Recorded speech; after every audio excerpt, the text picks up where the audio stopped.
wanted to just point out something about the Speedframe. I've also got the A2 here, MIPS. Just got this in the mail.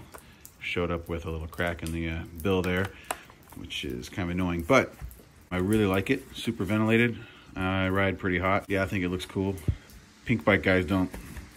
They had a field day with it, but I think it looks good. Anyway, it's perfect all around, fits me well. One little issue drives me a little bit crazy, and this was the deal on the last Flux too, which is why I returned that one.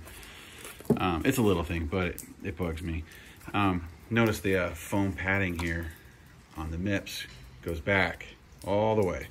So these little edges and stuff don't bug your head, especially when you're leaning forward and your head's down. In the back of the helmet, the weight is on your head.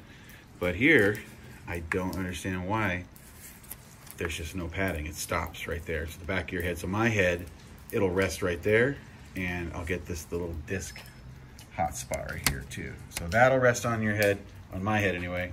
Here, here, here, here. So I got 4 hot spots. They do give you another set of spares, but again, they're for this part. They're not for the back. So I just, if someone else understands the MIPS system and why, MIPS system, that's redundant. If someone else understands MIPS and why Troy Lee does this all the way back, and it feels really good. Troy Lee's is excellent. Theirs is really good. Why would they stop it there? I don't get it. It would be cool if they released one that sort of addressed that. I kind of doubt that's going to happen. So I'm just going to end up cutting this little piece and gluing some Velcro back here, or sticking it there to offset it, because I like the helmet, and it's got these fid locks, or magnet locks, whatever they call them, that are on my boys' helmets, and they're awesome. So I'll take my helmet off when I'm climbing sometimes, one-handed, and hang it on the handlebar, and those are pretty cool.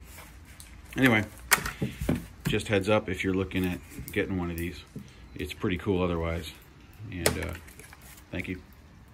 The thing about the A2 is that any place it's touching your head, it's padding, and it's thick padding, right? That was the same thing with the A1. The A1 felt so good. It was just a hot box, especially in SoCal.